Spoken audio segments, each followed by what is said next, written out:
Awesome. Okay, that was the quietest I've ever seen everyone become so quickly, so thank you all for that. But good evening, everyone, and welcome. It's so great to see so many of you here tonight, and for those who are joining online from all over Ontario and beyond, we extend the same gratitude. My name is Adeze Mbalaja, my pronouns are she, her, and I'm the president of the York Federation of Students and incoming national executive representative for the Canadian Federation of Students, Ontario.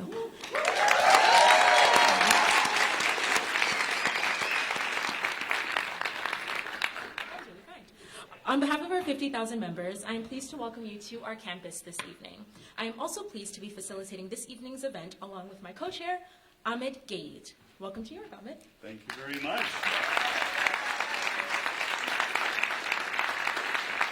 Thank you, Adeze, and thank you to all of you for being here tonight. My name is Ahmed Gaid, he, him pronouns. I'm the Secretary-Treasurer of the Ontario Federation of Labour. We are the largest federation of labour in Canada. We represent 54 unions and over 1 million unionized workers here in the province of Ontario.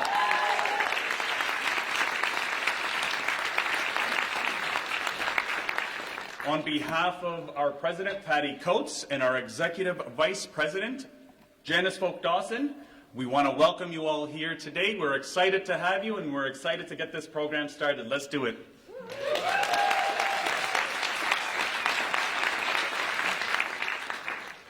We're very proud to announce that this evening's event is sponsored by the Ontario Federation of Labour, the York Federation of Students, the Toronto and York Region Labour Council, Justice for Workers, and Gig Workers United.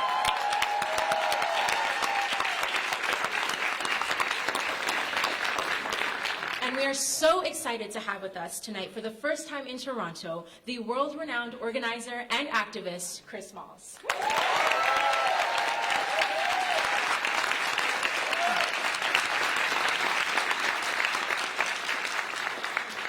A special thank you to the Broadbent Institute for bringing Chris to Canada and for making today's event possible.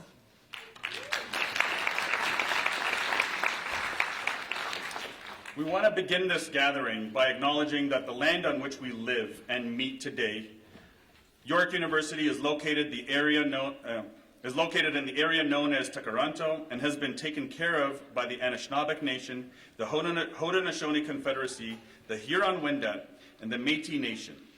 It has been and continues to be the home of many Indigenous peoples. We acknowledge the current treaty holders, the Mississaugas of the Credit River. This territory is subject to the Dish with One Spoon Wampum Bell Covenant, an agreement to peaceably share and care for this Great Lakes region. The dish represents the land that is to be shared peacefully, and the spoon represents the individuals living on it and using the resources of the land in the spirit of mutual cooperation. The violence and brutality of colonialism has bound our society and institutions for long over 500 years. As we meet here today to work collaboratively in joint struggle against oppressive structures, to strengthen the connections of student-worker solidarity, and to continue the fight for better working conditions for all, we must acknowledge the direct connections this work has to the ongoing movement for Indigenous liberation. This work must be done alongside the crucial fight for Indigenous sovereignty, and thus we must take the lead from Indigenous communities here on Turtle Island and globally.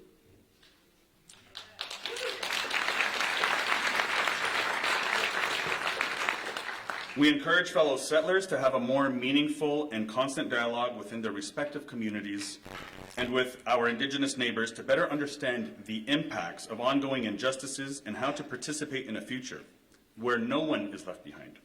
We thank all generations of people who have been taking care of this land for thousands of years. Thank you, Ahmed.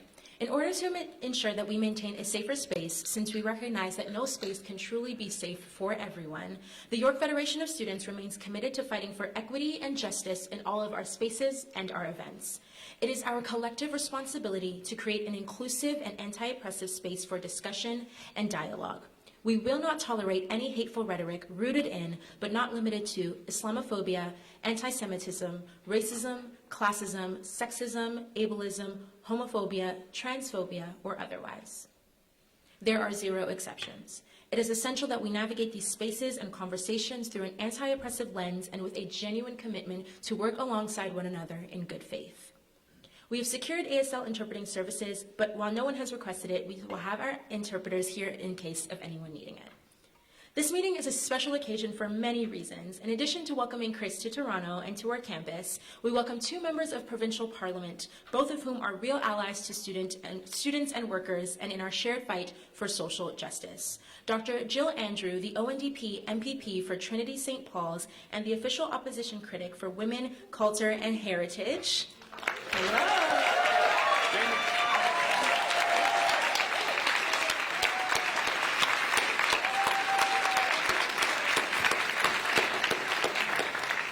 And Jamie West, the ONDP MPP for Sudbury and the official opposition critic for Labour.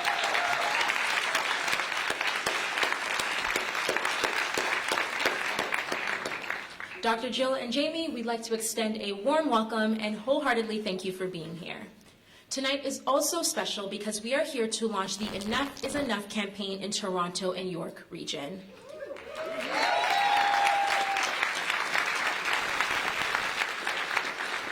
Enough is Enough is a growing province-wide campaign to fight the cost of living crisis in Ontario, and we want all of you to be a part of it. Thank you. Now, just a quick question. Who here thinks that the cost of living is way too high in Ontario? I can't hear you. Who thinks the cost of living in Ontario is way too high? What about those tuition fees? I know there's students here today. What about the tuition fees? Are they too high? They are too high. What about the rent that we pay? Or that first home you want to buy? For many, that's a pipe dream. What about groceries, gas, utilities? Are they way too high? What about wages? Are your wages too high? No. They're not, right? Are your wages too low? Yes. That's right. I can't hear you, though. Are your wages too low? Yes. What about the record profits that the banks and the corporations make? Are they way too high? Yes. Are they excessive? Yes. Are they excessive? Yes. Does that make you angry? Yes. Do you think they need to make more profits? No. Do you think they need to make excessive profits? No. Absolutely not. No profits. Okay. Okay. Do you think it's about time that those banks and those corporations pay their fair share? Yes. I think so, don't you? Yes. Of course. Are you fed up? Yes. Are you fed up? Yes. Is enough enough? Yes. How much is enough? Yes. How much is enough? Yes. Say it with me. Enough is enough. How much is enough? Enough is enough. How much is enough? Enough is enough. How much is enough? I'm glad we're all on the same page.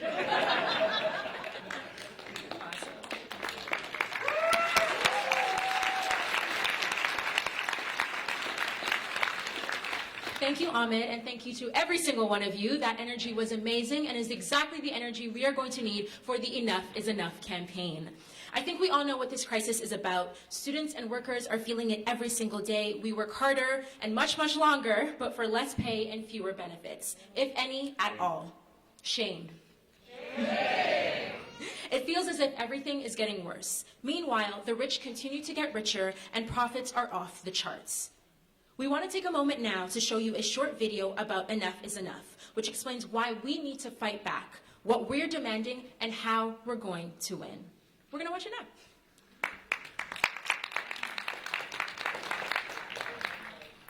Do you feel like everything's getting worse? You're not alone. We're fed up of wages that can't pay the bills. We're getting gouged at the grocery store and the gas pump. With rent and mortgage payment that no one can afford. We're fed up with crumbling public services. And care on the brink of collapse.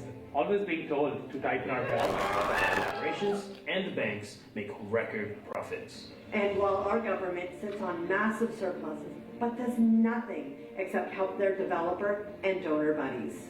That's why we're saying enough is enough. Because all of us are hurt by the cost of living crisis. Whether you work 1, 2, or 3 jobs. Or struggle to find a job or adequate supports. Now is the time for us to come together to fight for our future. For real wage increases. For bills that we can afford.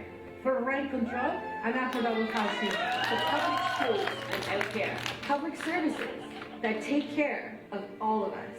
And to make corporations and banks pay their fair share. We can win these demands, but we need you to join us.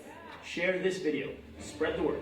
Sign up today at WeSayEnough.ca. When working people come together, we win. We've done it before, and we can do it again.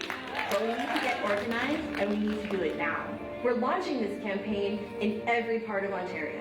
Wherever people are fighting for better life, we will show up to support them. On the picket lines. In the communities. And at Queen's Park. For far too long, working people have paid the price. For crises we didn't create. No more. We say enough. Enough is enough. Enough is enough. Enough is enough. Enough is enough. When we fight together, we win.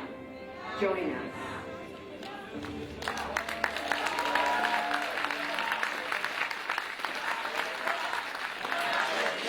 Enough is enough! Enough is enough! Enough is enough!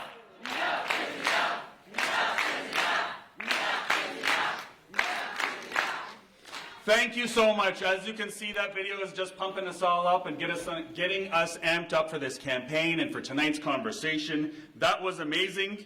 We're really proud of that video, to tell you the truth, and of course, because it amplifies the experiences that we're all having and the aspirations of frontline workers right across this province, including students. There's students in the room, right?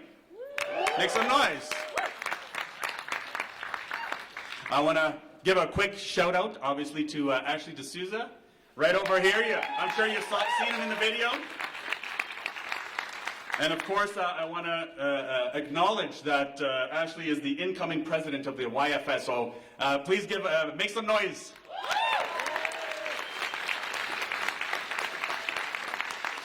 So, what are we demanding in this campaign? There's a few pillars and a few things that we're fighting for. What is enough all about? We're demanding real wage increases for everyone. Bills that we can afford. Rent control and affordable housing. Public services that takes care of all of us. And make sure that the banks and corporations pay their fair share. Do you support those demands? Yes. Do you support those demands? Yes. Okay, good. Thank you. Just making sure. Glad we're all on the same page. But just like it was said in that video, we need to get organized and we need to do it now. And that brings us to our first action of the meeting. It's homework time. I'm going to ask all of you to take out your phones or devices right now and go to the website WeSayEnough.ca. Take a moment to sign up for Enough is Enough. If you support these demands and if you're ready to fight for them, then sign up and get that connected to thousands of activists across Ontario who are doing the same thing. If you're watching on the live stream, you can sign up too. Go to WeSayEnough.ca and join the campaign. I see people on their phones. So is everyone done? Not yet? We're going to maybe go around one by Well, one to make sure yeah. everyone's signing up. Come row by row. Okay, while we're finishing up, I'll pass it back to Ahmed to introduce our first speaker of the night.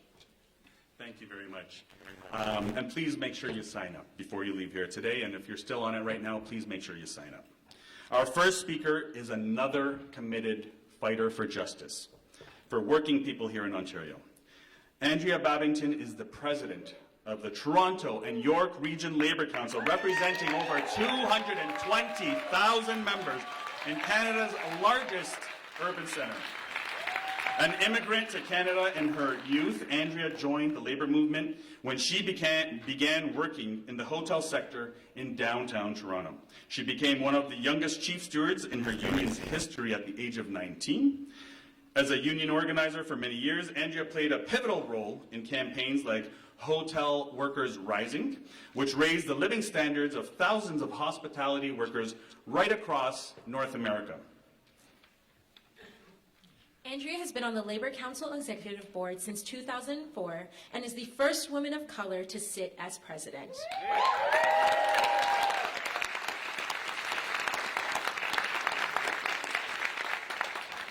Andrea is going to share some remarks before introducing our main speaker, Chris Smalls. Please join us in giving a very warm welcome to President Andrea.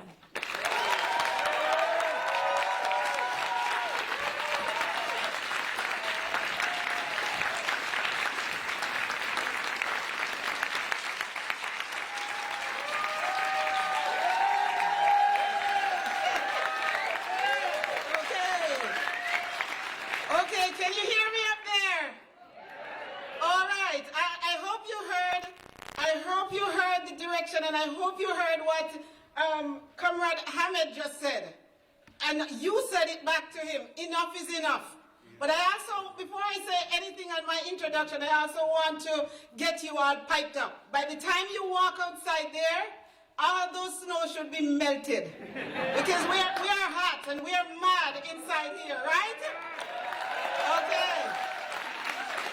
So when the list, the 5 demands that's there, whether it's about our income that's too low, whether it's about housing, that we're saying we have a right to decent housing, whether it's about our children and childcare and students, and whether it's about making sure that we can go in a grocery store and not looking if the rich go to this aisle and the poor go to this aisle. We have to stand up and have a voice. And to do that, I just want to rank up everybody. I hope it's okay to make noise in here because I want to hear you. Ain't no power like the power of the people, and the power of the people won't stop. Say what? Ain't no power like the power of the people. Power of the people don't stop. I can't hear you. The power of the people and the power of the people don't stop. There ain't no power like the power of the union, and the power of the union don't stop. There ain't no power like the power of the union, and the power of the union don't stop. Thank you very much. So as mentioned, the Toronto and York Region Labour Council, we have been on this journey for over 152 years, standing and fighting together for justice for working men and women in this city.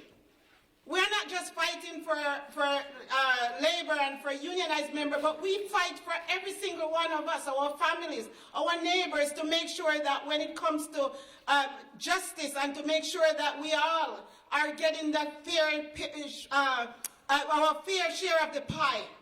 It's very important, but we do know every time we take a step forward, something is pushing and someone is pushing us 2 steps backward. We are here at this point thinking about, are we still in a pandemic? Is it the pandemic why we are struggling right now? And definitely it's not. This is really about something that's been lurking for so long, and the pandemic only opened our eye. We're here this evening saying enough is enough. But one of the most important things is to make sure that we're not just stopping the shouting here. Get up around your kitchen table and say enough is enough. Look at students and say enough is enough, but not just enough, but you're there with them in solidarity to take on this fight. Look at your neighbors and say, if you are one of them that are living below that poverty wages, I'm going to stand with you because we have to rise together. That's very important. When you go along the street side, you see more and more tents along the street side. Those are homeless people that shouldn't have to be out there because of this injustice. And we're going to stand up together and shout, enough is enough. But by God, as union and as community, we're going to kick ass until we get what we want. We have our guests here, and I don't want to take away too much, but I want to introduce our guest tonight to, again, remind us why this is important and his own journey. And so I'll give a quick introduction of Chris Smalls. Is the founder and president of Amazon Labor Union, an independent, democratic, worker-led labor union at Amazon in Staten Island, New York.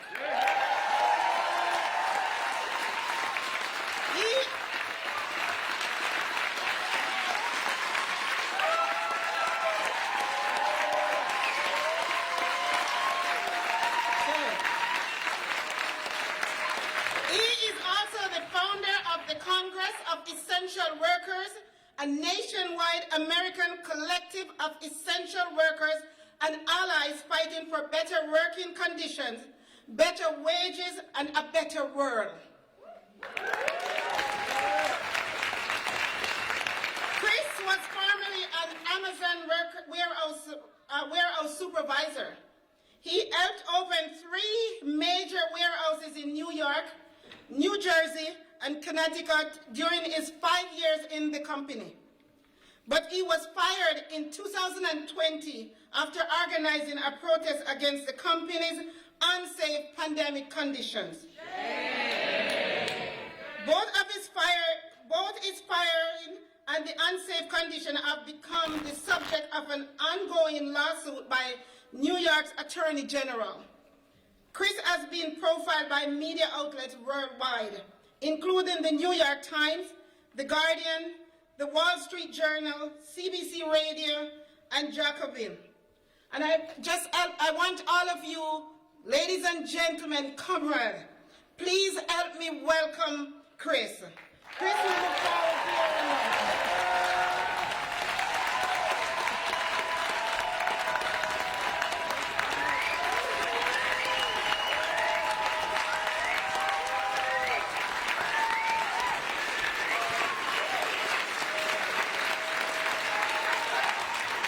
Oh no, keep that same energy. Stand on your feet.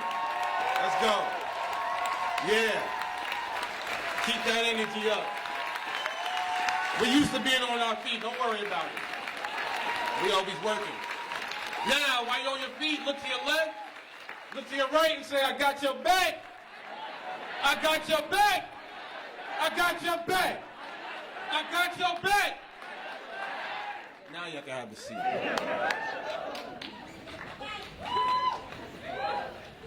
Talking about having enough is enough. I had enough. Y'all speaking my language. I heard a lot of things tonight, some key words. Besides being enough is enough, profits being put over people,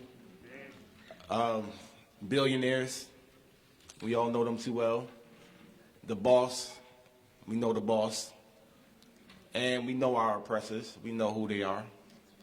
And unfortunately, we here tonight in a snowstorm because we got to remind them, who has the power. So I want to say thank you for bringing me to Canada.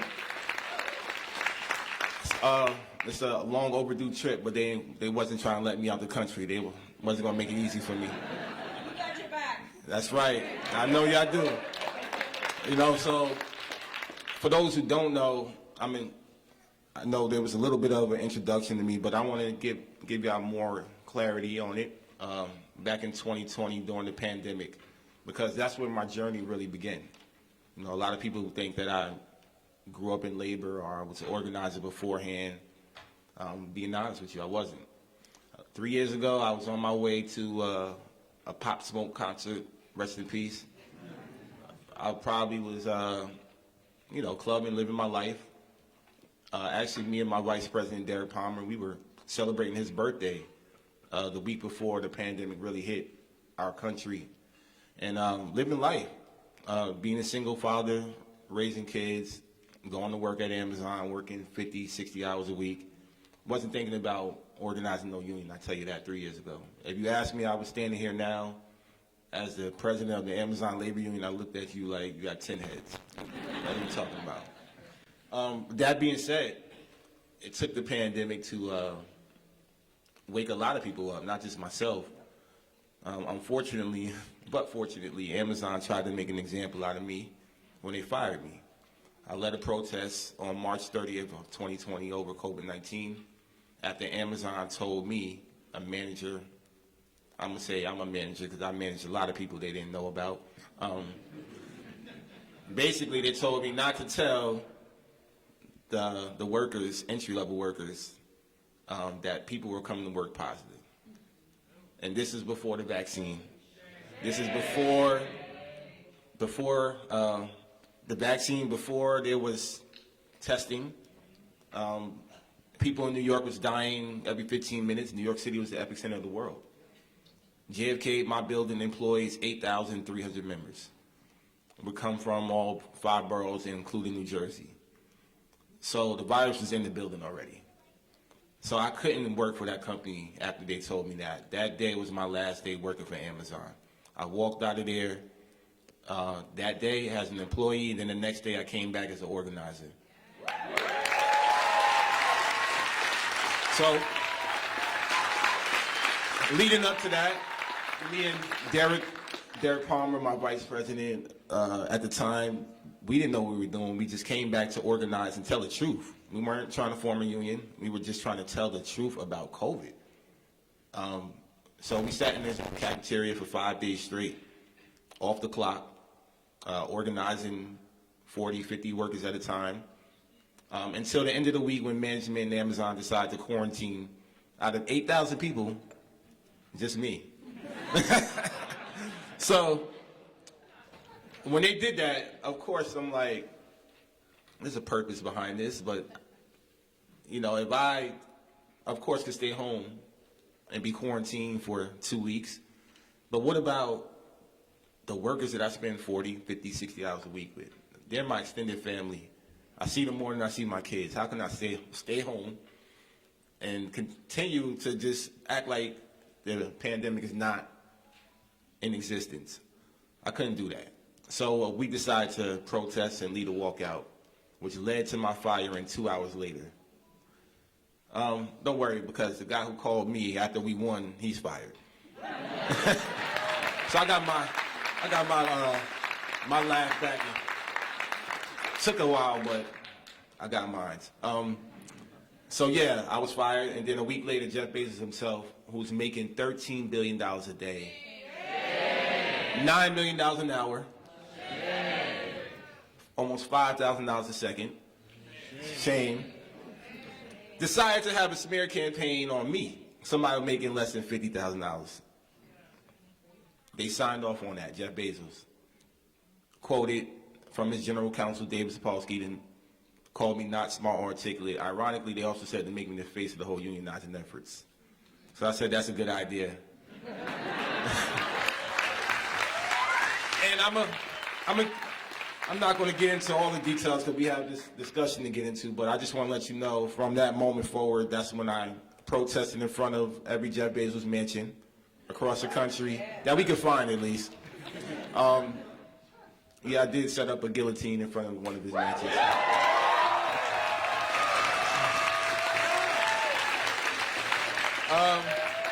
And after that, yeah, Amazon was union busting in Alabama. Unfortunately, they spent $20 million stopping this 85% black worker, also 80% black women building from unionizing. And when they did that, that was the icing on the cake for us in New York. So we said, you know what, we're going to do it our way. And we started our Amazon labor union on our birthday, 4/20, of 2021. From that moment, I spent 300 days at a bus stop, outside of the building, talking to workers, building relationships. And on April 1st of last year, we became the first unionized building in American history. And I'm going to leave it right there because we got a lot more to talk about. So thank you for having me again. And as always, power to the people, y'all. Solidarity.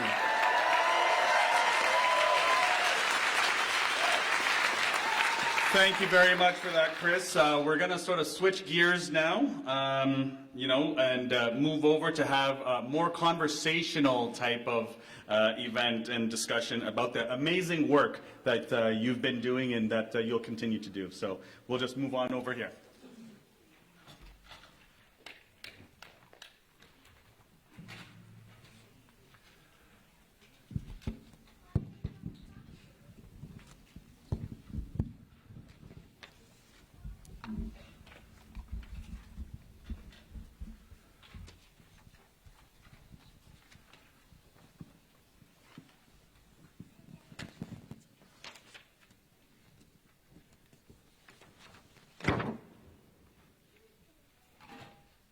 I'll enjoy hearing from Chris Smalls.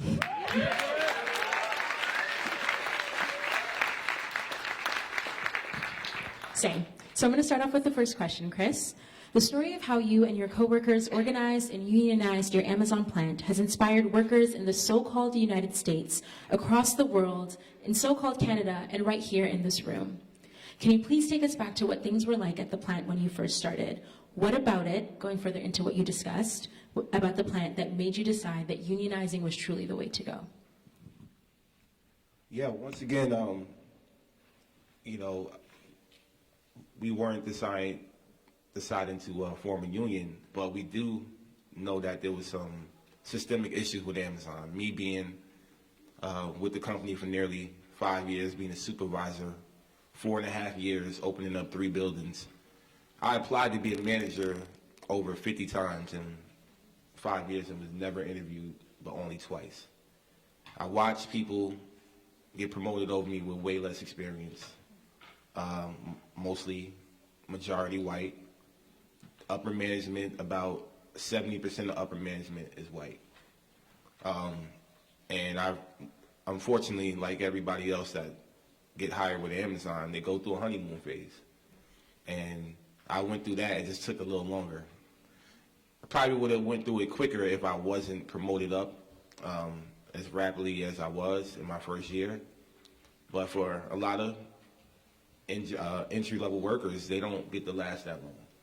And the reason why is because these buildings are 14 NFL football fields, over 1 million square feet. You probably walk, at least for me, my experience, I walk the state of Rhode Island every day.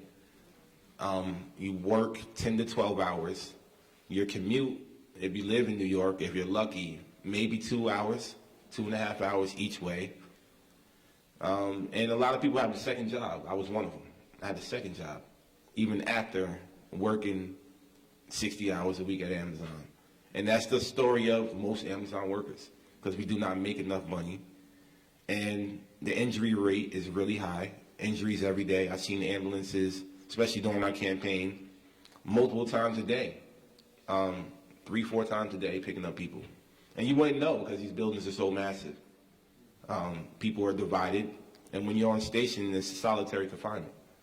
There's no windows in the building. You only have a 30-minute lunch. You go through security like TSA every day.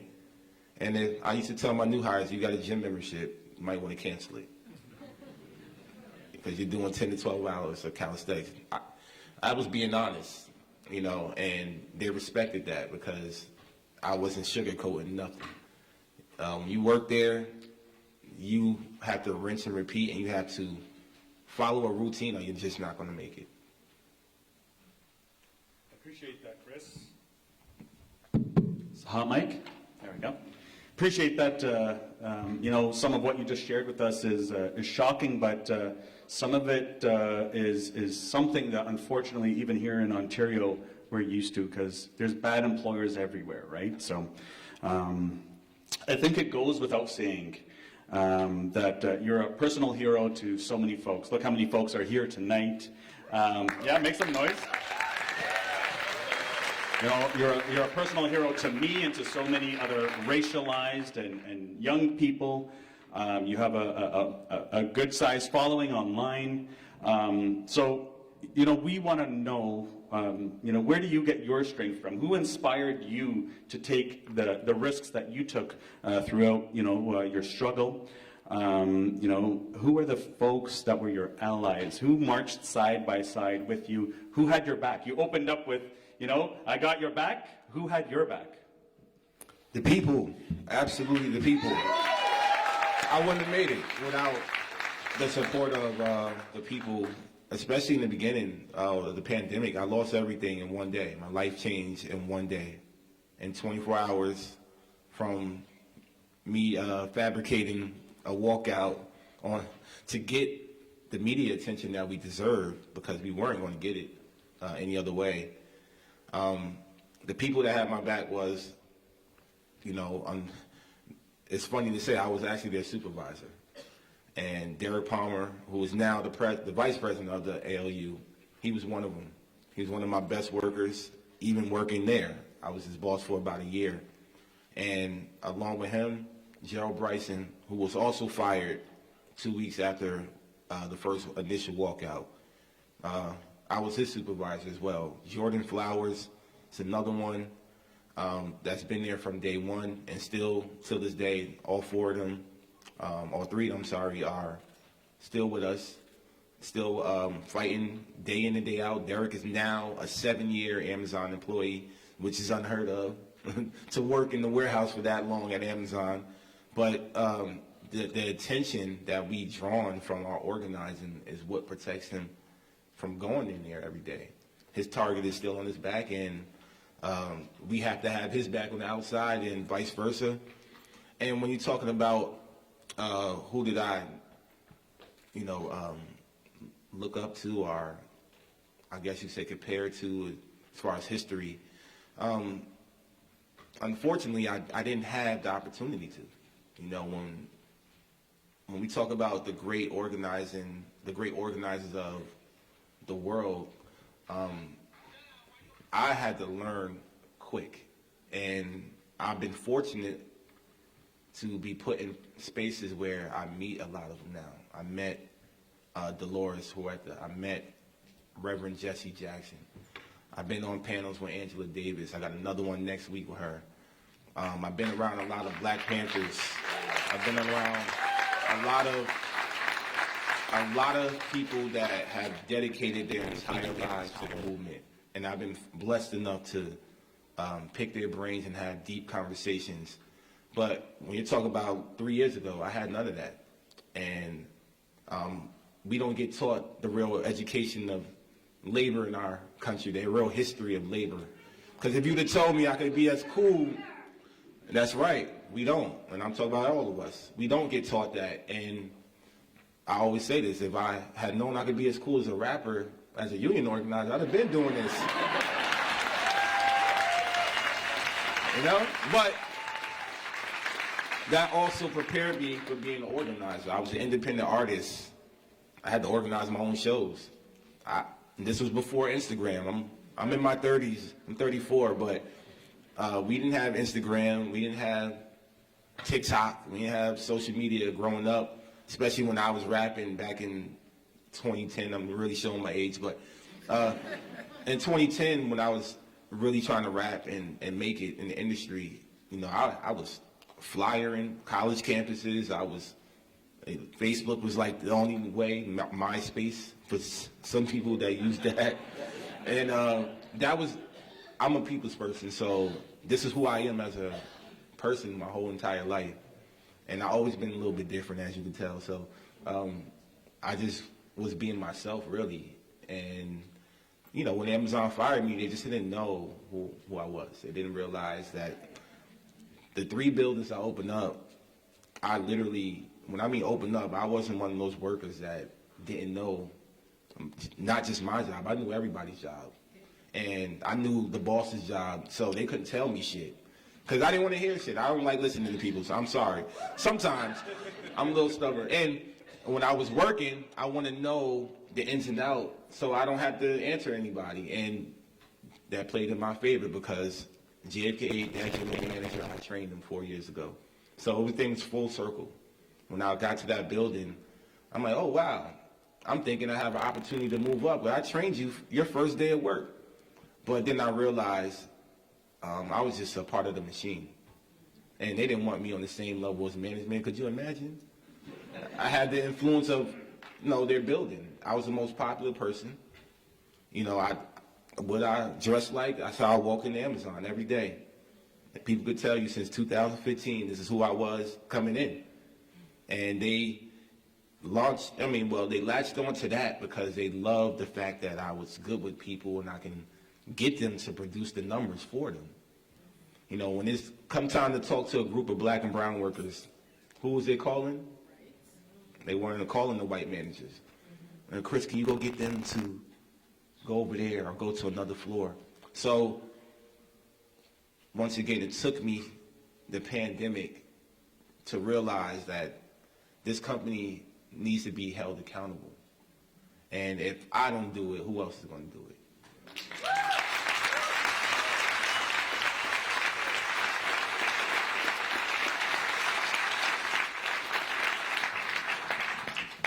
Thank you for that, Chris. As a student, I can definitely confirm you are as cool as a rapper. Also, I think your story and in that response, you really highlighted the power of the people, because none of what we do is possible without the solidarity of one another, from students, from workers, from every single one of us committed to this movement. So thank you for that. Absolutely. My next question is about the fallout and repercussions of your efforts to unionize. You were fired, villainized, and blamed. To say that your bosses didn't take it well would be a huge understatement, I'm sure. Thinking back about that time, what challenges did you face apart from the boss? What made your coworkers hesitate to join the movement? Can you walk us through the steps you took to overcome and win those fights? Damn, where should I start? Well, there's a lot of odds we defeated, but you guys understand this because we just talked about it. Like just the fear factor of even talking about organizing at your workplace. For most people, it's like, you know, you don't talk that language. This is my job. And during the pandemic, I thought it was a great opportunity because it was life or death. And I realized it was just very difficult to get people to understand what we're trying to do, especially because this is our only source of income, Amazon.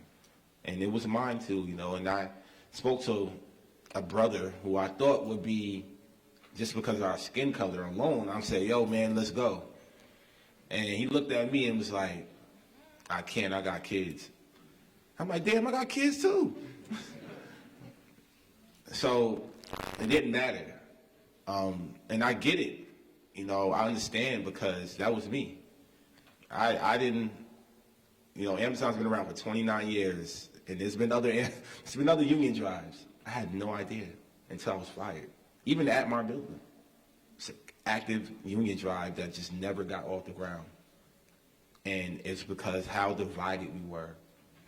And what I dealt with, along with just trying to educate people on what a union is, I had to deal with the racism, of course. I had to deal with the union busters calling me a gangbanger. I had to deal with them saying I'm going to take the dues and buy a Lamborghini.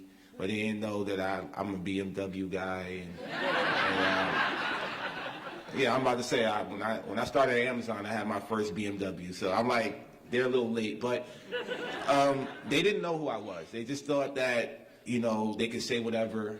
And that did divide some of the workers because they didn't know me. They hired people every day. They fired people every week. So, of course, on day one, they're marching people into captive audiences.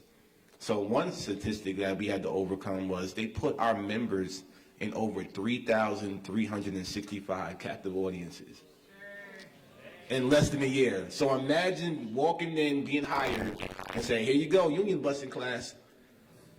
And we don't have the opportunity to have our captive audiences. We don't have that.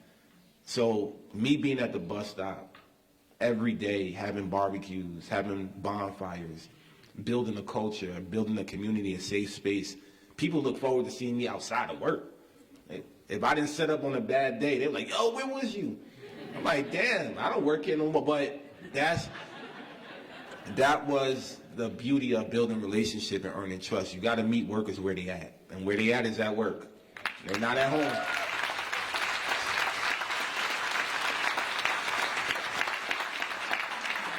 So, you know, doing that, being outside, of course, you know, Amazon, you know, I was playing chess, but I loved every moment of it because I knew I was living free in their head. They couldn't get rid of me because the bus stop is on public property, number one. So they called the cops. I lost count how many times they tried it. They called the cops, they called the fire department, they called the landowner, because Amazon doesn't own these buildings, they lease them. So the landowner was union busting. I'm like, damn, I gotta go against you too. So he was really trying to get me out of there. He was calling them. Everybody was making up stories. I got recordings, everything. So we dealt with surveillance. You know, I've been surveilled out the ass. You know, they've been following me.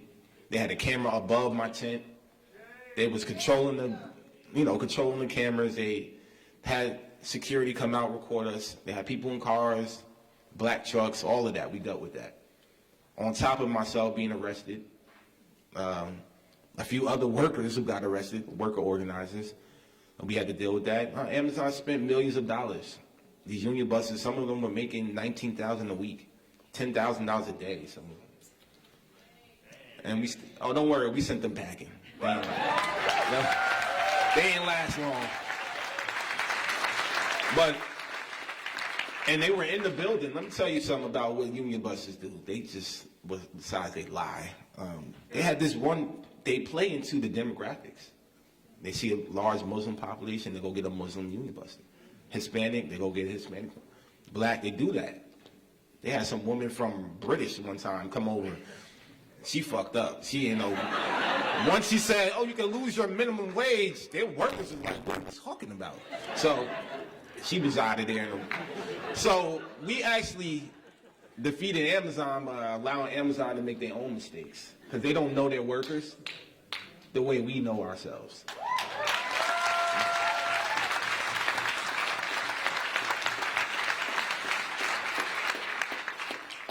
I'll tell you one more, man. They had this guy that looked like KFC come up. It's like, bro, we in New York. The Colonel. They said the Colonel. So we was playing, we had this game, we made fun out of it. Like, you know, Amazon got this slogan called, it's really a principle. Their favorite one, work hard, have fun, make history. Well, we all know that's not true. Because you work hard, you don't have fun, and your history is when they fire you, right? So we use the principles against them. We worked hard, we had fun, and we made history. And the way we had fun was actually targeting the union busters. We played this game like, you know how catch a Pokemon? Every day we had like wanted signs, catch the union buster, spot them. We had wanted signs, we had their salary at the bottom, reward $10,000 a week. And they had this union buster in there that was lying, talking about she's a single mother struggling with like 3 or 4 kids. I'm like, okay, but you're a millionaire. So we gave the salaries to the workers, and they questioned the union busters like, you made $1 million last year. You're struggling?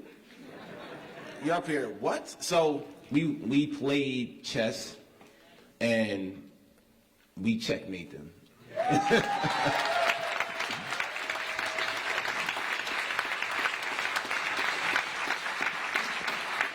Wow, that's a lot of lessons to take from what you just shared with us there, and I guess maybe one big lesson there is the more you F around, the more you find out, right? So, Absolutely.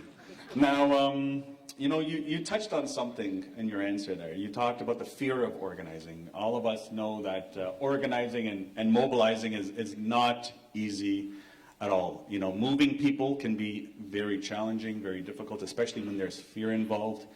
Here in Ontario, when folks want to join a union, they got to vote twice. They first got to sign a union card, and then once the majority of workers want to join, they got to go through an unfair vote. Many organizers call that the week of terror because the employer is notified that an election's taken place on the second vote. And so, how do you keep, as you're organizing, how do you keep folks on board, especially for us here in Ontario, because, that week of terror, it's scary. Your story, you told us, you had coworkers telling you, I got kids, I can't do this, I got too much on the line, I need this job, right? So how do you keep people motivated? What are the best strategies for organizing? What's worked with you? What's the secret sauce? Is there a secret sauce? Can you share that with us? Yeah, secret sauce. Yeah, I got you. There's leaders and there's activists. Not everybody can be both. The leader's job is to activate the activists. And as organizers, it's 24/7. No days off. Amazon don't close, I'm going to tell you that. They're open right now. So understand the other side is mobilizing, and we got to mobilize as well. We don't have millions and trillions. They do. They got all the resources and money. But what we do have is people power. And what we prove with our campaign is no amount of money in the world can defeat people when they come together. Yeah. Love and solidarity is free. And that's one thing Amazon can't calculate. They calculate numbers, metrics, data, robots, machinery. They can't calculate me caring for one another, me having a conversation, me giving somebody a hug because they had a bad day. somebody crying on my shoulder because they had a bad day, which happened a lot. And they couldn't figure that out. You know, why is this small group of workers able to galvanize thousands of workers to vote for a union when we're giving them all this propaganda? And as organizers, we had to understand this is a marathon, not a sprint. You can't, you know, you're going to have days where it's days of doubt, defeat, nobody talked to you, days where nobody signed a union card. Trust me, we had people walk past us for 2 or 3 months, wouldn't even look at me. But that day when management get on their ass, you got to be there.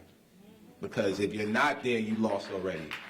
And the best part, and we're talking about accountability, we got to hold ourselves accountable. You know, the best accountability is availability.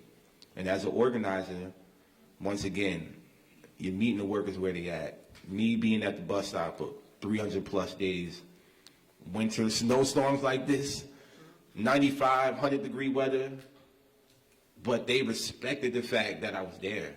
I wasn't, you know, when we won, let me tell y'all now, when we won, we had $2 in our account. I spent every penny on organizing, and it wasn't much because nobody believed in us. The day we won, every major publication in the world, not in the world, in the country at least, had already had the headlines that we lost. They had to fix it the morning of the vote because they did not expect us to win.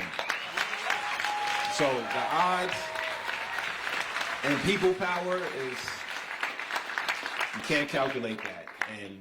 And that's what what's going to take for us to get these bosses and corporations to listen. They're not going to give it to us.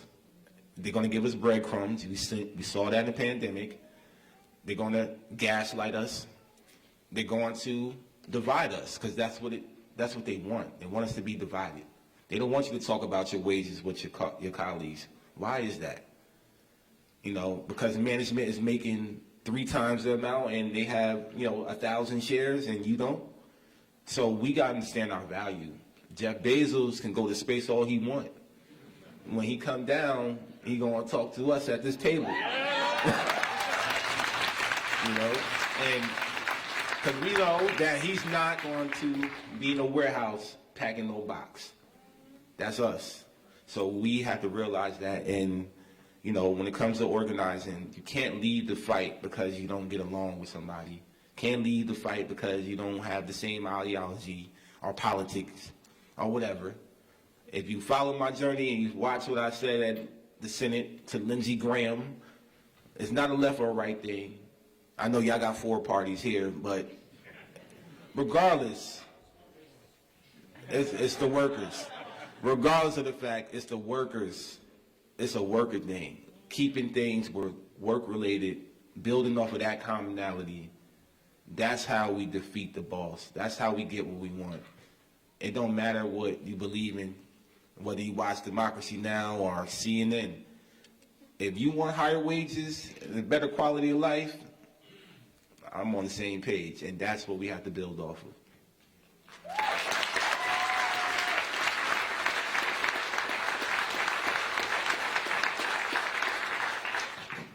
Thank you, Chris. You mentioned earlier and throughout your speaking how it feels to do this work as a Black man and how that has impacted your journey and organizing. So can you talk a little bit more about how racism and sexism and other forms of discrimination impacted organizing at Amazon specifically? And what does forming a union look like for racialized workers and other marginalized groups? Identity is everything, you know. Representation is everything. And even within unions, there's not a lot. I learned that too. In the last 8 months, I traveled the country and been to various different conferences, keynotes and panels, and it's all fine and dandy. I love it. But when I realized it's not that many Black presidents at all, to be honest. So, you know, a lot of people don't like me for that reason alone. And they won't say it, you know, because they can't look bad to labor and a lot of backdoor conversations. But and I understand, I embrace it because I'm a misfit. I've been a misfit. And I know that I'm challenging the establishment. And that's fine with me because, representation, the identity of my union is black, and it's going to remain that. We're not going to affiliate. I told them that day one, we're not affiliating. We're not going to, in our Constitution, we don't endorse politicians. So don't show up to my rally thinking you're going to get an endorsement. Not happening. And when I went to the White House, they told me I had to take off this, take off that. I said, don't invite me. I'm coming as is, or not. And I'm like, you better do a background check. They didn't do a good job because that same guillotine was outside of there too. But when Trump was in office, though, so I guess it was like, okay, pass. But it don't matter though. They let me in the White House for their own agenda because trust me, they ain't show y'all my conversation with Biden for a reason. But let me tell you, once again, I said this, there's no cavalry coming for us. And I really mean that. They don't have shit. I mean, I met the president and I told him like, yo, call Bezos right now. And they gave me a pamphlet. So, and a Joe Biden chocolate. So that just tells you right there, that's all I didn't have no hope. And, I know there's a lot of favorite left politicians. I met them all. I called some of them out to get them to come to Staten Island. They came. And that's all good, but it didn't motivate workers to vote. It wasn't them. That's our work. So we got to understand, we the power. I explained to you, I'm not against established unions, especially of all the things that they have fought for. And people have died and put their lives on the line. I could never imagine what they had to go through back then. I'm fighting this hard now. And we're in a different generation. We're in the 21st century. And the problem is that these laws are outdated. They don't represent us. Biden used a law from 1940. We're in 2023. Like, what the hell? So that's also what we're battling against, is we're so far behind, especially in America where it's less than 10% unionized workers. We have a long way to go in this revolution, but it is one. It is one.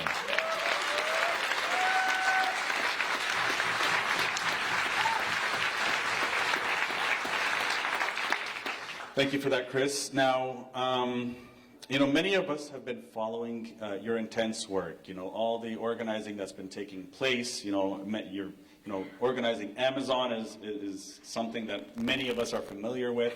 Are there any other organizing campaigns on the go? Not just Amazon, but maybe Starbucks, some other workers. Are there any successes that you want to share with us, or perhaps something that's coming along the way right now? Yeah, they let me in Canada. We about to organize here. What? Kidding me? Oh man, they gonna mess up. Yeah. Oh yeah. You coming. It's time. So, we have other campaigns across the country, and I just came back from London where they are organizing their union there for Amazon workers. So shout out to the UK. We are going to see a wave of Amazon workers. I hope there's some here tonight, that are working at the plants in this area or beyond, because I want to connect and I want to sit down with these unions and figure out a way to get these campaigns going, because if they're paying attention to our journey and our victory, then, it'll be a lot easier to have these conversations now. And I want to be a part of that, and I want to make sure I see it through to help us not only become an international union for the sake of us getting a contract, but building that international solidarity for the world. For the world.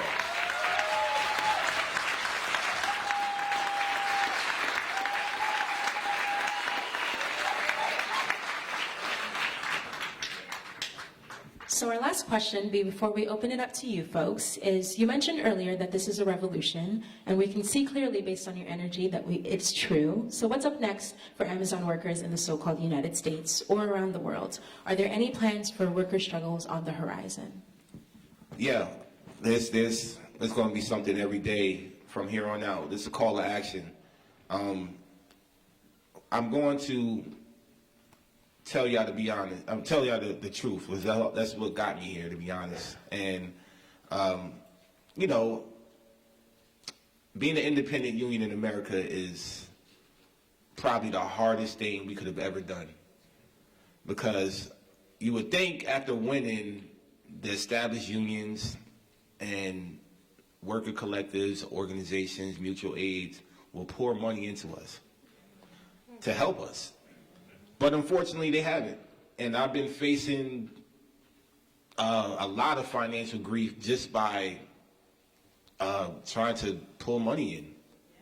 And I do these speaking events because I want to get to different spaces and spread the word. And what the established unions have an obligation to do is support the workers who actually did the work. And sometimes we got to hold unions accountable. And I'm just going to tell you now how it is. A lot of them saw our victory and they thought that they can do it better. Or they think they can. And it's not that simple. You can't just throw insults to these warehouses and think that you can fix them like that. The workers that I won JFK with, once again, Derek Palmer is a 7-year Amazon vet. Most of the workers I organized with were 3 years, 4 years, 5 years. They know the company. This was their lives for years. It wasn't, they got hired to organize. And what we're seeing is that these other unions now are forming divisions, forming coalitions for Amazon, and they're leaving the ALU, who actually won, myself included, out of these conversations and out of these meetings, and they're doing it themselves. It's a shame, but, you know, I give them their honeymoon phase because a lot of them call me after the shit fails, and I'm, you know, and it's like, why didn't you just direct the workers to us and give us a check while you at it? Because you got it. But that's where we at. And I'm being honest. That's where we're at right now. And if you think that doesn't divide workers, it does. Because they're looking at the Teamsters, they're looking at the AFL, looking at the RW, they're looking at all these different unions. And now they're like, well, you guys do have resources and money. But the ALU also defeated Amazon. But I'm going to go with you guys because you guys got resources and money. But that's not going to beat Amazon. And they had to go through that. And some people even signed cards before they called me and like, I didn't want to do that. I want to give the cards back. And had that happen. And it's like this, we can't allow that either. We have to hold unions accountable. And not just with supporting the workers on the ground. And Starbucks is going through the same thing. Don't get it twisted because they're with an established union. But if you think that the workers on the ground have a real say in how they organize, think about how many stores they are organizing at a time. It's hundreds. And the way they scale up, it's hard to communicate what goes on the ground with the leadership. But what I'm saying here today, this call to action is for you guys to not only share our campaign, which we're launching, is going to be the Fight for 30, our contract fight, because we all deserve way more than $15 minimum wage. We raised that. So I want you guys, along with signing up for Enough is Enough campaign, also pledge, and I'm going to have my assistant Jacob give the link to whoever he needs to, pledge to our Solidarity Fund, our Fight for $30 campaign. Because if we get a contract, we all will win. If Amazon gets a contract with Amazon workers, trust me, Target, Walmart, Whole Foods, Apple, Google, they all gonna fall in line.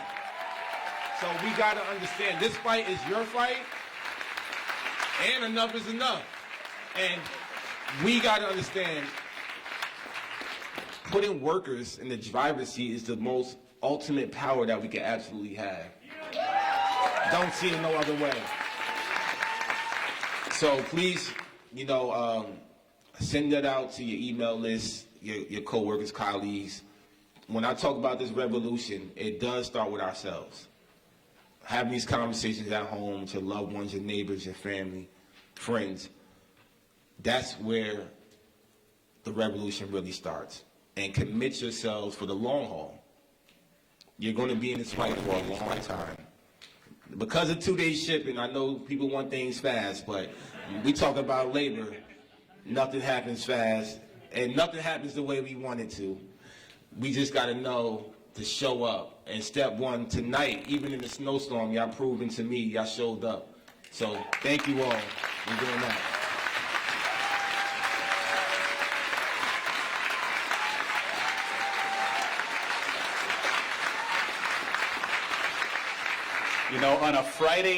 On a Friday night with a snowstorm, and all these folks here could have been anywhere else. They saw how important it is to be here tonight, to organize together.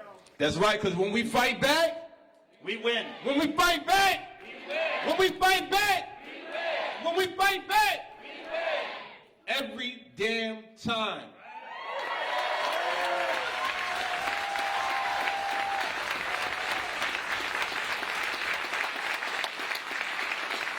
So I just want to let folks keep that energy up. Before this segment ends, we're going to open up the questions in just a second. When all of you walked in, you were handed a placard check. You have placards? Let me see a placard check. That's right. The Enough is Enough placard. So when this segment ends, don't go anywhere. We're going to do a big selfie together. We want you all in it. Have the placard. We'll probably do some chants, and of course, Chris is already leading us in that chant, so we'll keep that energy up, and we'll also shoot some video as well. So I just want to let folks don't go anywhere after the question period, okay? Thanks. Awesome. So it's now time for some questions from you folks in the audience. I think we're going to have time for 3 or 4 because it seems like people want a chance. So we're going to limit audience questions and have time for about 3 or 4 questions. If you would like to speak, please raise your hand. We do have 2 roaming mics going around the room. So if you raise your hand and indicate that you'd like to speak, a volunteer will bring the mic to you. Please note that an equity speakers list will be kept in order to ensure the widest participation possible. So with that being said, we're going to take some questions now.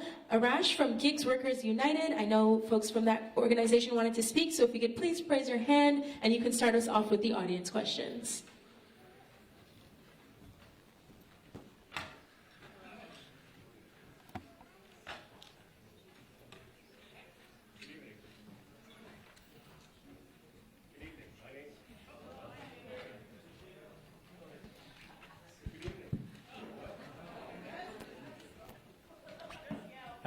There we go.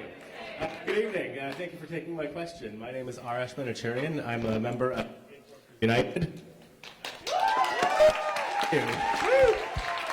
And we are a union that grew out of the Foodsters, organizing for app delivery workers. We won the right to unionize when the Labor Board ruled in our favor, and then the company we were organizing, Foodora, left the country under mysterious circumstances. Boom, yes. So we moved on and we created Gig Workers United in order to organize all app workers. And we just had our anniversary, and we are moving forward with participation from CUPW, the Canadian Union of Postal Workers, who we chose to stand with us and we're fight together. Give me a little pop. I was hoping that you could give us an example of on the ground organizing, where you were able to get people to come together. Thank you. Where you were able to get people to come together on an issue and fight for that specific issue. well, you can imagine at Amazon, we had a lot to pick from. But let me tell you, during our campaign, what people didn't see was the week-to-week struggles within the struggle. And one particular incident that we came together for real quick, of course, me being raised by a single black mother, I'm a huge protector of women.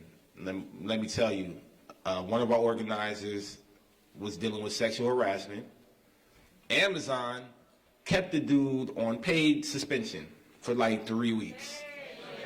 And the only reason why they fired him is because I literally stopped the campaign and did a rally at the entrance of the door calling out HR. And showing the world what this man sent to these women. It wasn't just one, it was multiple women. And he was just group texting saying the most outrageous stuff. He didn't even know these women. And he didn't care. And Amazon, instead of doing the right thing of firing or at least putting him on suspension until they investigate, they suspended him, and then they tried to tell the organizer that she had to change her shift. So imagine how she felt coming to work, and this man is still coming there. Even after the suspension, he came back to work and started spreading rumors as if she was the one throwing herself onto him. So they allowed that to happen on purpose. So, of course, the union stepped up. We stepped in right away and rallied behind her. Had nothing to do with JFK. It was actually the building across the street. But we rallied for her to show her support, and they fired them the next day. And, you know, from that moment forward, we showed the strength in numbers. We showed the strength behind the union. When things happen in the warehouse, imagine how many women get told that. How many women have been told that throughout the years. Amazon's been around for 29 years. And let me tell you, sexual harassment takes place in there every day. The majority, the ratio of women in there is probably 8-to-1. And, you know, I've seen it myself. I've seen supervisors abuse women. I've seen it happen, and I've seen them get away with it because they have relationships with management. So that's always going to be something that we stand for, women's rights. And when I'm, as a labor leader, just in general, and this is for all labor leaders, we have to take stances like that. It's important, because if we don't do that, you know, we're just showing that we're weak, and we have to step up. Women's rights, environmental justice, social injustice, gun laws, whatever it is, as labor leaders, at the end of the day, we all are part of the working class. And that's why we have to take a stance.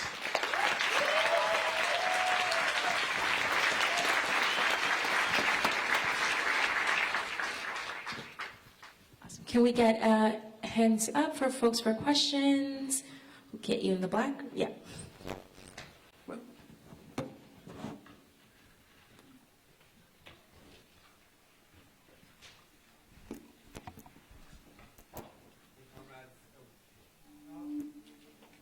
Hello? Oh, okay, cool.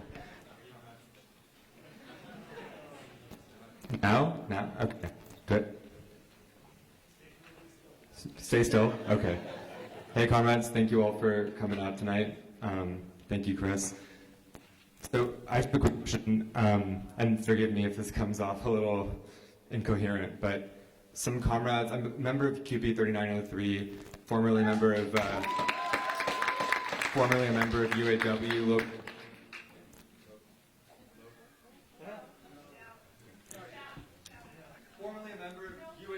Local 2865, and some of our comrades recently, as you might have heard, were waging a strike against the UC system. We all probably saw the QP strike here locally. and observed some contradictions between rank-and-file membership and union leadership, where in both cases, having spoken with rank-and-file workers who, they felt betrayed by union leadership. In the case of the CUPE strike, a bill was put on the table to take away the legal right to strike of these workers because the strike would have a real impact. And one of the lessons we might learn from that is that we have rights only to the extent that exercising them doesn't have any kind of impact. The moment it has an impact, those rights will be stolen from you by the state. The same thing happened with the railway workers strike in the US recently. Right. In UAW, the contradiction was a little bit different. You had a tentative agreement proposed by union leadership which instituted a two-tiered pay structure between the elite campuses at the UC system, so-called, and the lower tier campuses. And there were some structural features in the union that prohibited rank-and-file members who wanted to make an argument for a no vote on the tentative agreement from actually disseminating their argument to the membership. And I guess I'm just wondering how you're thinking about, from the lessons of the 60s in which rank-and-file members of unions instituted wildcat strikes and tried to address this contradiction between leadership and the rank and file. How are you thinking about union organizing today when, as you mentioned, part of the project is to distance yourselves from the AFL-CIO and from these big business unions that have been depoliticized for quite a while and have no interest in waging a class struggle? Right.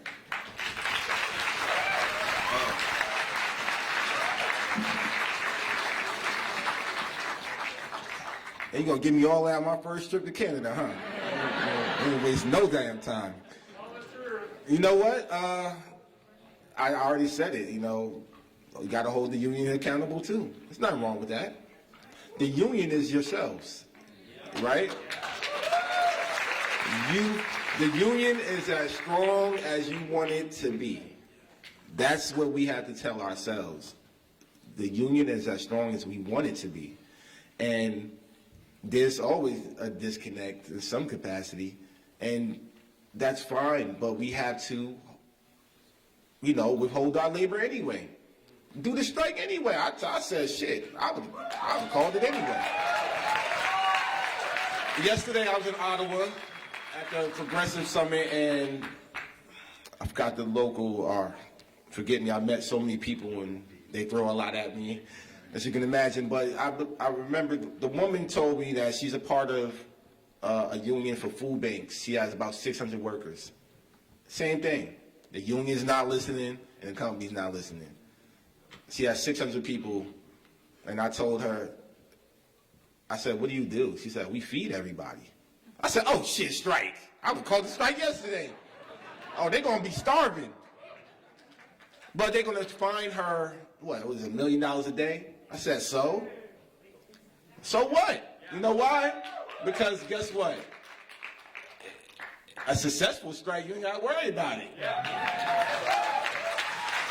Right? If you're successful, what are we talking about?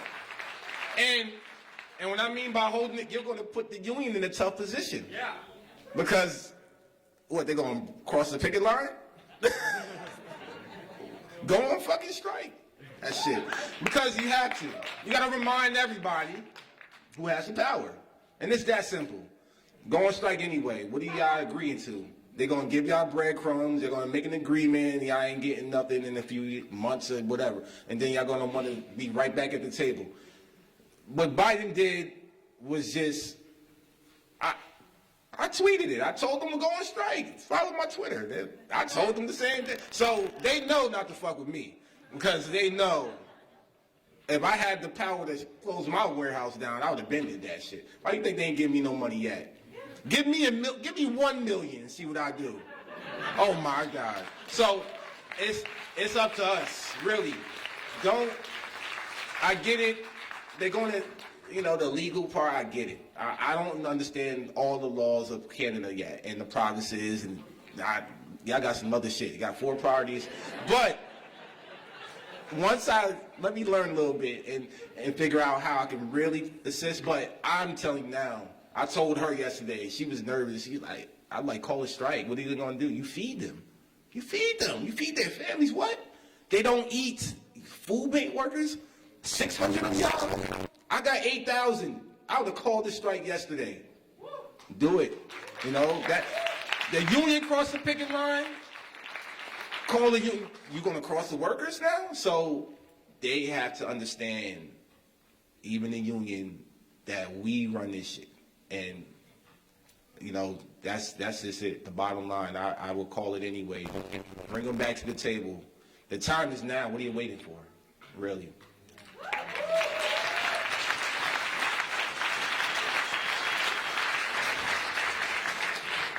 Okay, gonna make it easier. We're having a little bit of mic trouble, so we're gonna take 2 more questions. I see in the 10, if that's okay, 10 sweater.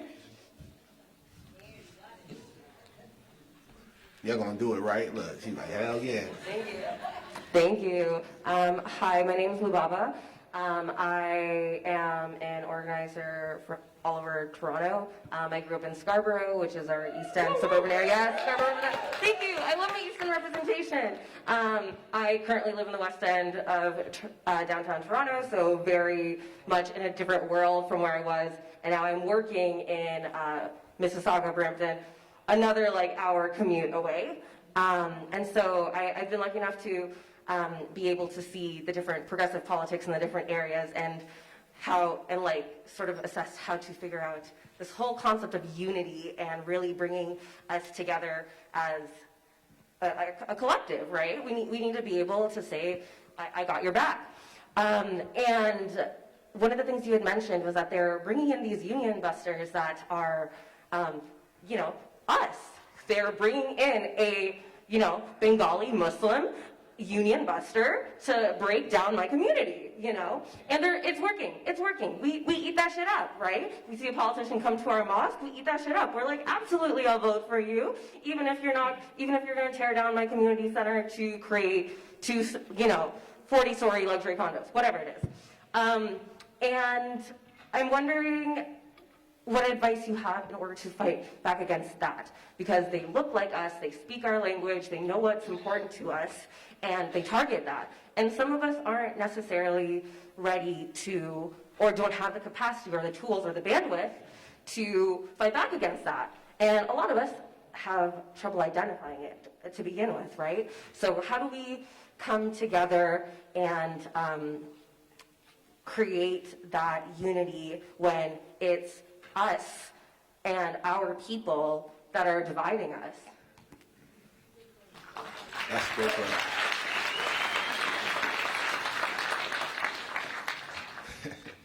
Y'all really kind of get me tonight. God.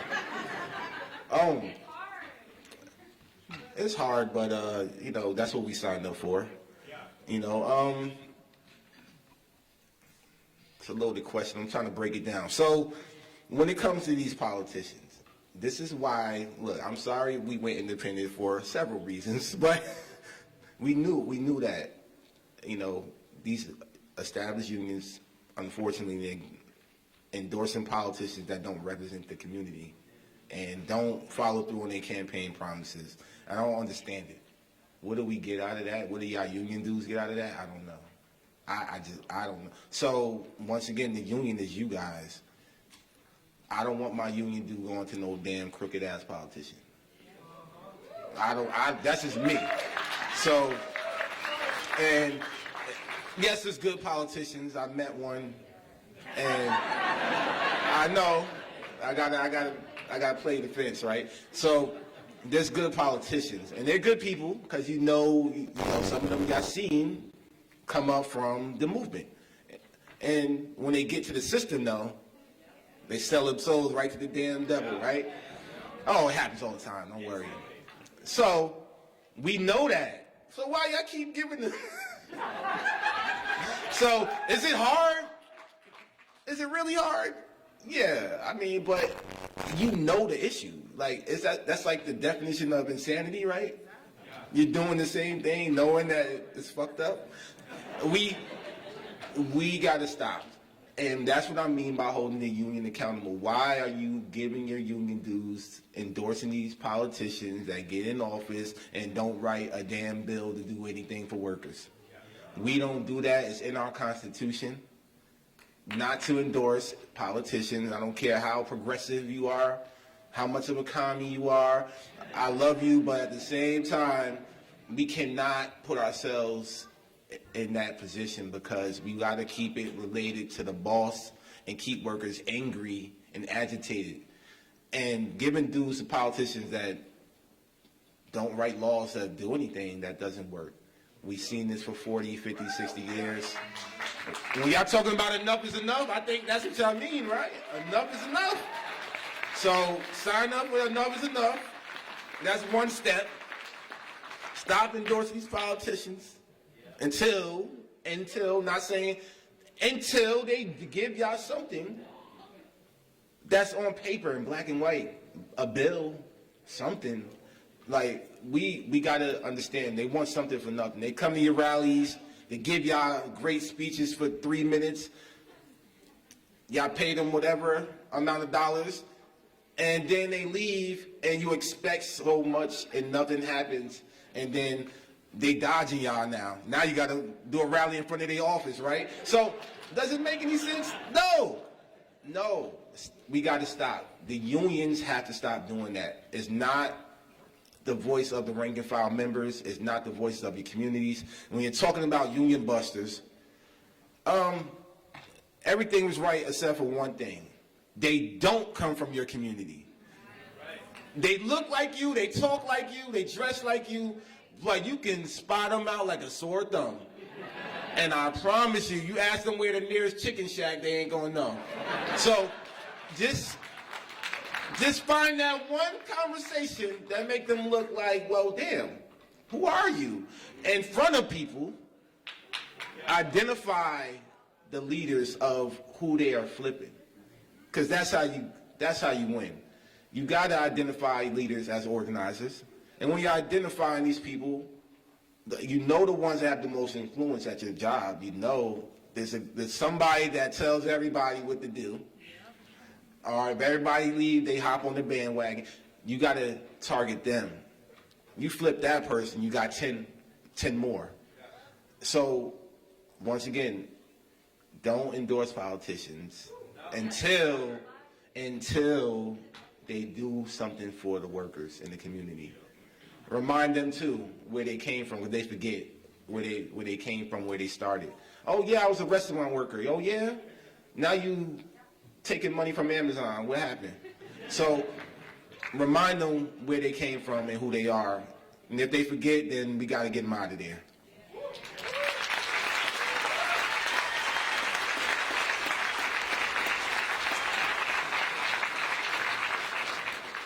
All right, we have one more question for the evening. I'm going to pass it over to Dina from Justice for Workers.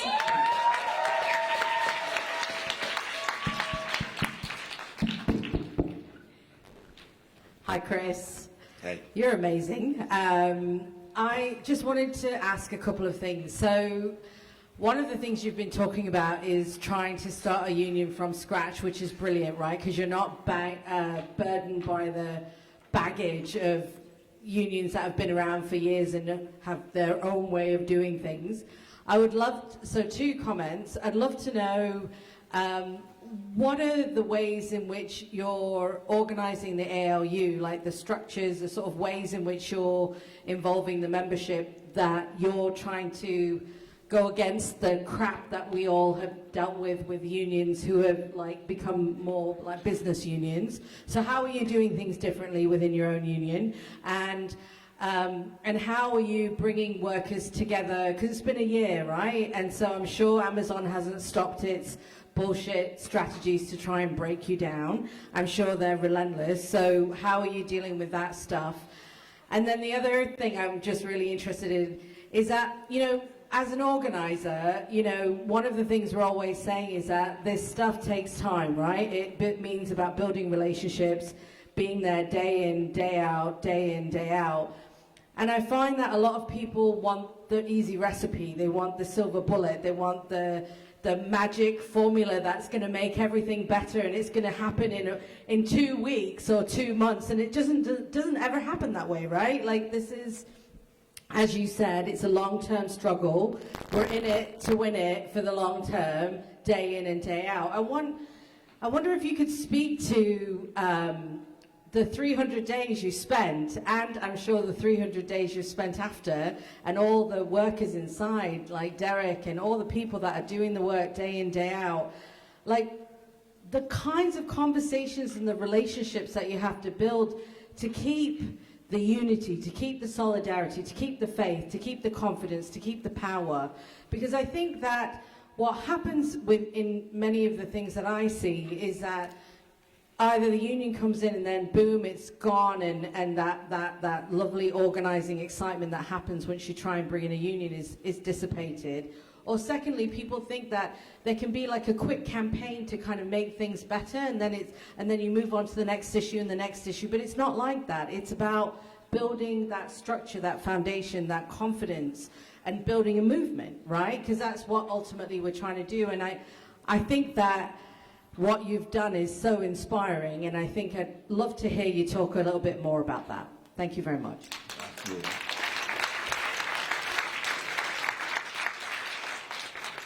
So yeah, you know, when it comes to organizing one-on-one, you know, this is a marathon. You know, it's not a sprint. I say this over and over again. And organizing is not for everybody. You know, it's just not. People think they can organize, and they get agitated enough to organize, and they get burnt out. And they quit the movement, and, you know, you're like, damn, what happened? I thought you was upset. And it happens time and time again. I could tell you in the last 3 years, I don't know how many people I've met and came and gone that organized with me for a few months or a few weeks or sometimes a few days.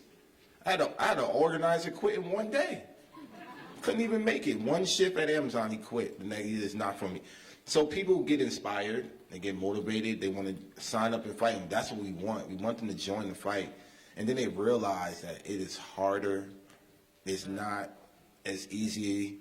It's not. You're not going to get along with people. You're not going to agree with everything. And then they get burnt out and they don't want to do anything anymore. They just quit. And sometimes we have cases where they don't just quit. They flip completely. Now they're going against you. A lot of infighting, a lot of hating, a lot of jealousy, envy, all types of stuff. I deal with it all the time. Trust me. Man, listen, from, you know, they'll love you today, they'll hate you tomorrow. It's happening to me right now. You know, I can tell you right now, I had to sit here and get ready for the narratives to start changing about how I'm disconnected from the workers. You know, because I've been at a few red carpet events, right? And it's like, listen, there's 365 days in the year, and you're going to take the few moments that I went to a Times gala or some shit. Trust me, you would have took a picture with Zendaya too, and you're going to try to say that I'm disconnected from the workers. Like, what do you think I said to Zendaya? Like, what do you think I said to her? I'm like, she's a part of a union. Like, they don't even put that two and two. I'm like, I'm trying to get us. See, the thing about labor, I'm trying to get us to different spaces that we've never been. Imagine us having a Super Bowl commercial, right? They don't want to forget about Pepsi and the rest of these corporations that do that, right? Imagine seeing a commercial with union workers sign up for a union at your job for the Super Bowl. Why can't we put our resources together to do that? And we got to understand that workers work so long. And they have so many different jobs. They don't have time to come home and watch Democracy Now! Or our favorite leftists. We got to be our own propaganda.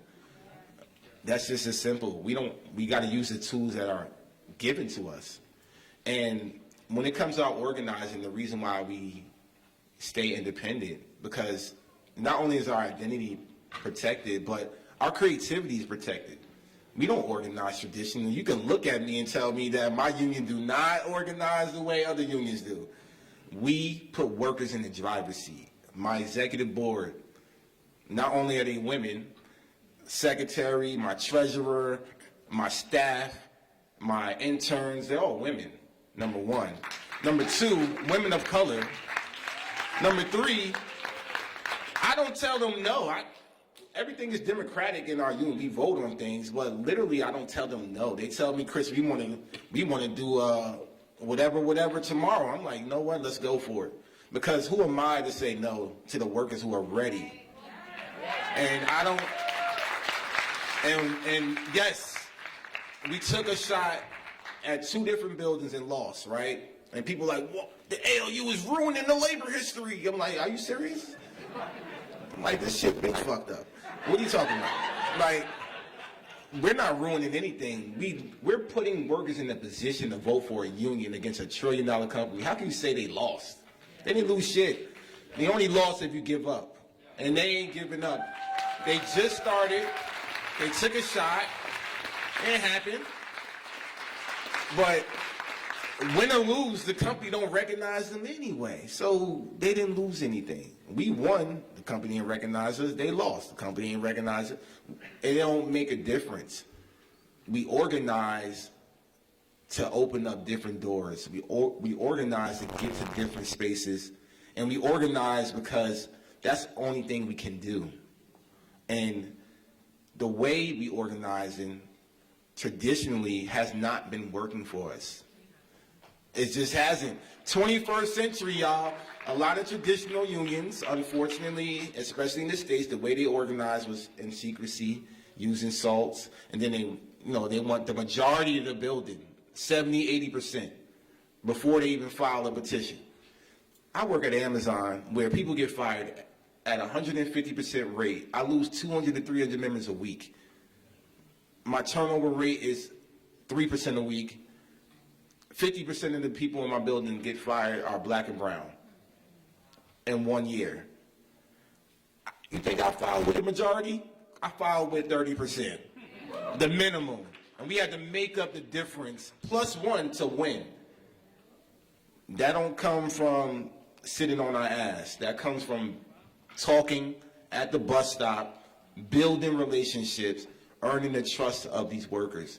And the way you do that, forget about talking about forming a union, because I'm not going to recommend forming an independent, because it's the hardest thing ever. As you can see, we're misfits.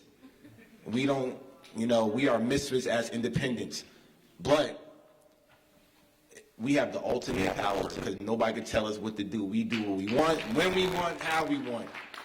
And the way we keep our members engaged, we befriend them. We make it personal, understanding where they come from, understanding the grievances that they go through every day, because we go through the same thing. We have to understand that before trying to radicalize the workshop, these are people. What do y'all relate to at home? Majority of them, single mothers. A lot of them go to church. A lot of them are part of community orders that you may not even heard of, but have some type of connection to. Until y'all have these conversations, you would never know. So we figured out a way to defeat Amazon in their tactics and metrics. We just gotta understand these people. A lot of people just want to talk. And as a supervisor, I became a therapist more than a supervisor. I come into work, and whether you have marital issues or issues at home with boyfriend, girlfriend, I heard it all. They would come tell me stuff that I don't even want to hear, but I listen, and being a good listener, organizing is 70, they say 70% listening? I think it's more like 90. Like, you listen, and then they understand that you care. So it makes it easier to have that conversation about organizing, because you were there for them when they were in a time of need. Amazon is never going to be that. They're never going to be that shoulder to lean on.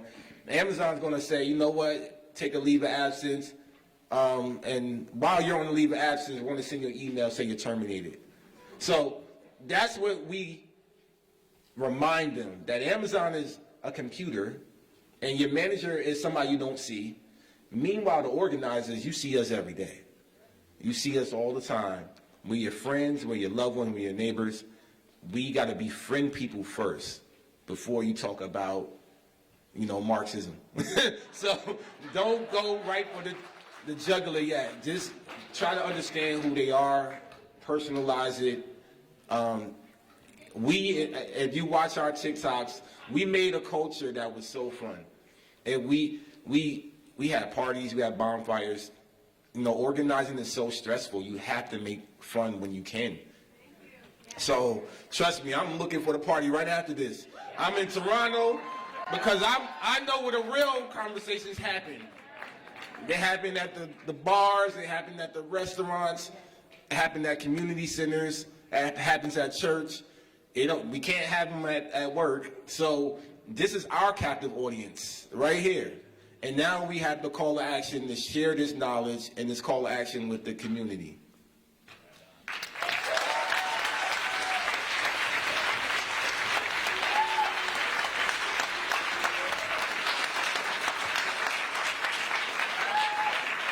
Thank you again, Chris, for your insights. Before we conclude, we have one last speaker who's going to thank Chris on behalf of all of the sponsoring organizations and on behalf of all of you.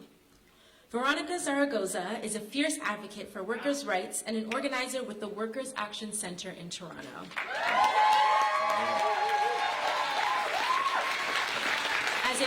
As a proud, queer, feminist Latina, she provides daily support to workers facing tough employment situations and helps them navigate the legal system. Veronica fought for 5 years to secure her own status and now advocates for the Status for All campaign with the Migrant Rights Network, ensuring that others can achieve the same success. Join me in giving a very warm welcome to Vero.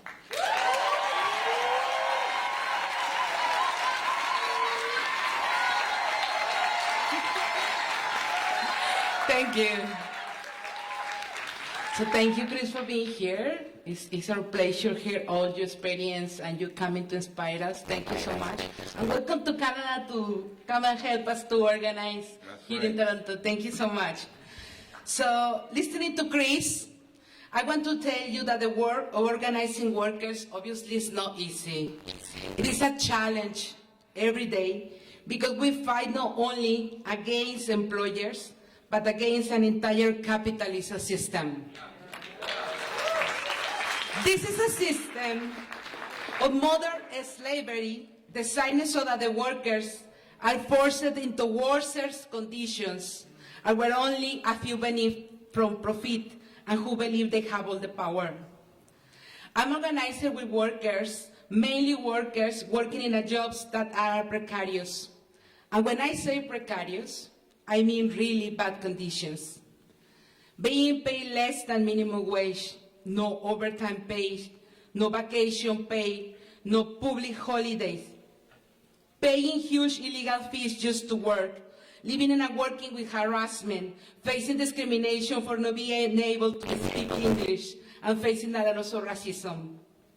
A huge challenge for me as an organizer is that many of these workers are undocumented people. And what does it mean when I say that undocumented worker has more challenge than other workers? It's not that they don't have the right to demand their own pay wages. They do. They have the right like other workers. The problem comes when the employer knows from the first moment the person is hired. Being undocumented becomes a lethal weapon of labor exploitation. It gives employer the power to blackmail and abuse the worker, as they know the priority is pay bills and send money home. This abuse and treat precious workers to work more for less and less and less. Being an undocumented worker is a living unfair, especially if you are from the Black community, if you are racialized, if you're a woman, if you're a single mother, if you're a disability, or you don't speak English. It's going from another job. Many times going through the same exploitation and thinking that you don't have another options. This exploitation destroys trust. When workers contact us, they have to work through their fear to tell the organizer, I have no status. I'm afraid they will deport me, but I don't want to lose my wage because this is not fair. And so We start to build that trust right from the bottom. First helping about their rights, and then supporting them to take back their power. We know that we have the power. We know it.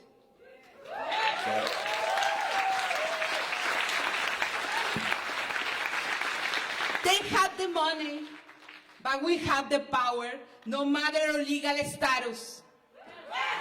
Porque nosotros tenemos el poder, no importa el estatus que tengamos. We are the workers, and demanding our rights is part of fighting for equity. That is why it's for us, it's extremely important to fight for the status for everyone.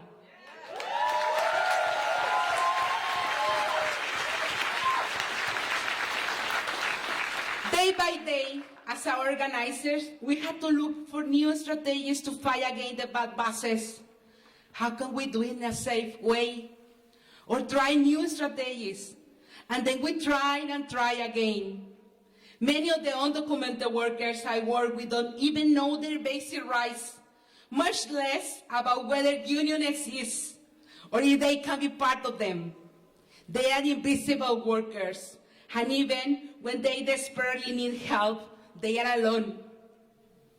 But also, being an undocumented worker or doing a precarious jobs becomes a resistance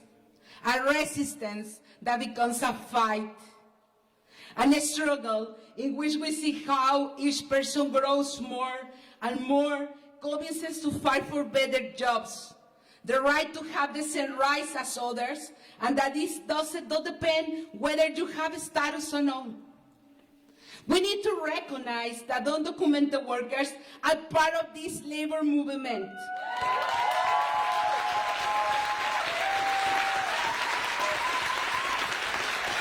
Who are fighting every day for decent wages and working conditions. Just as we are fighting for a strong labor movement, we need all union members to be in a status for all movement. We need you in this fight. We need to understand that as long as our workers are not guaranteed status in arriving in this country, we will not be able to build a strong labor movement, as we are leaving them behind. We have to include each and everyone in our fight for decent work, because we are all part of this movement. Las personas indocumentadas tienen derecho a ser parte de este movimiento. Todos somos parte de este movimiento. And this is why today I'm inviting you to join us at Sunday, March 19 at 2 p.m. at Christie Pitts Park for a huge mobilization.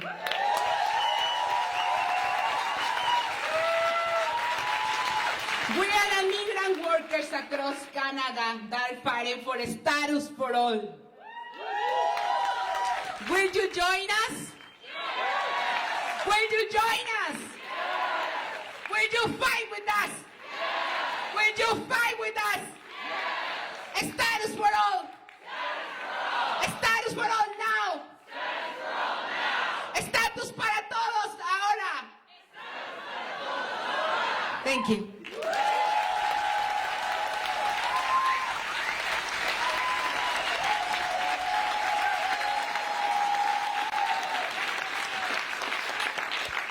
Carol, thank you so much for that very important reminder that we need status for all workers, undocumented workers, migrant workers. They all deserve to have their labor paid just like our labor is paid, and even more.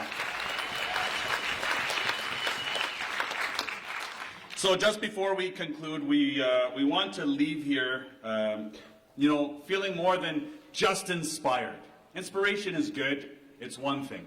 But we have to put some action with that inspiration and with those commitments that we're making here tonight. We want to make sure that we're making a clear commitment and we're following up with action. So let's take those next steps together. I want you to make sure that, we had sheets as you were walking in, sign-up sheets that we distributed. Do you have them? You do? Yes? I can't hear you. Do you have the sheets? Yes? Okay, okay, good, good, good. So we need to sign up, folks, to join this movement. It's not just a regular campaign. This is a movement. We need to support one another. We need to support community. We need to support workers. I want to thank all of you for being here tonight. And again, just another reminder, don't leave yet. Wait, there's more, okay? We're gonna do some chants together. We're gonna do a selfie together, so please don't leave just yet. And I want to thank everyone for being here tonight.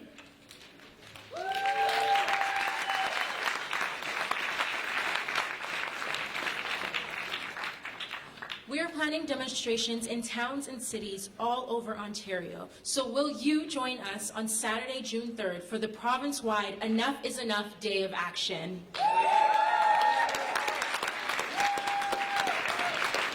We know that this work does not end today. So the second step is to commit to take at least one action before June 3rd. You can join the Status for All rally that Vero talked about on March 19th. You can attend the next Justice for Workers meeting on March 14th. Visit justiceforworkers.org to RSVP. Or simply start talking to friends, family, co-workers, colleagues, and comrades about this campaign and ask them to join. And that's a third step. Make a list right now of 5 people you're going to invite to join Enough is Enough and invite them before the end of tonight. There are hundreds of us in this room tonight and many more online. We need to stay connected and start organizing together because it is through the power of the people that we know we can win.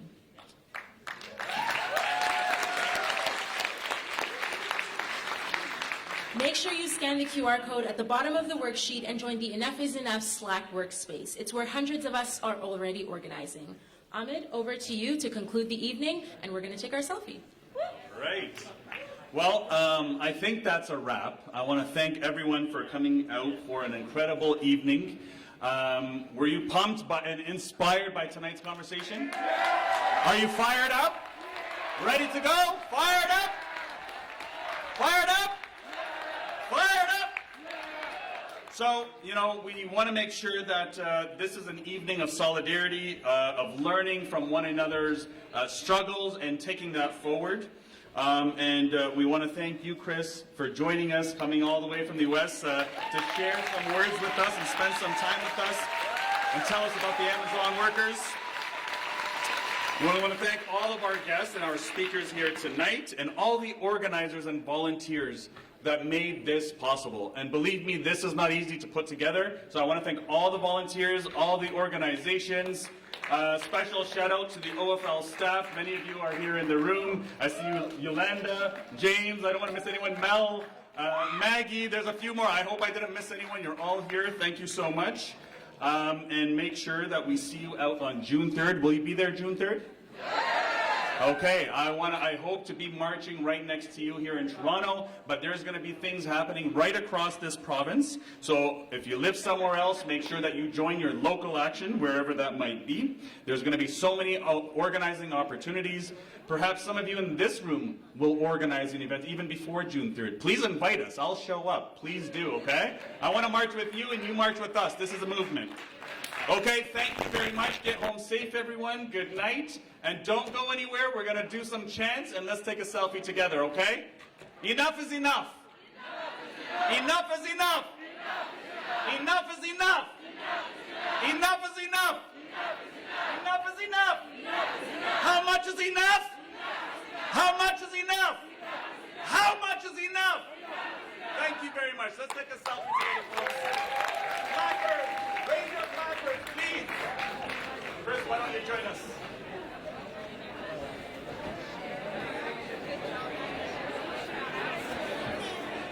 We're taking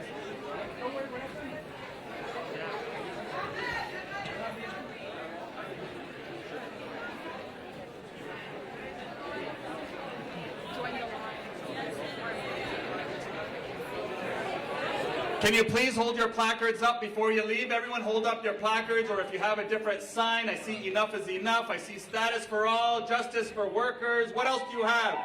Hold it up proudly. Thank you very much. Let's take a selfie together. Enough is enough.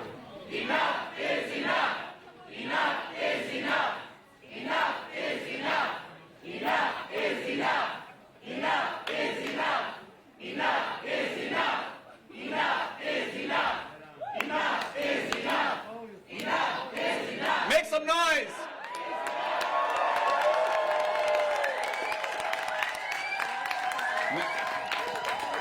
Now, Chris, just one more thing before you leave. On behalf of the Toronto and York Region Labour Council, we want to present you with some small token of appreciation from, pardon me, why don't we turn around?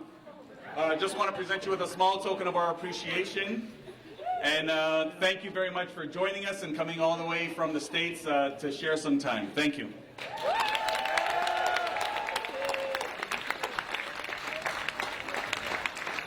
So, Chris, do you want to share any last words, final thought before we take off? Yeah. Two things. If we don't get it, if we don't get it, if we don't get it, if we don't get it, if we don't get it, shut it down. One more time, we don't get it, shut it down. Thank you. Wait, can I have fun? I gotta make this fun. I want to make this fun a little bit before we leave. Just repeat after me, and some of y'all may know if y'all follow my social media. Billionaires, they gotta go. Billionaires, they gotta go. Billionaires, they gotta go. Billionaires, they gotta go. Fuck Jeff Bezos. Thank you.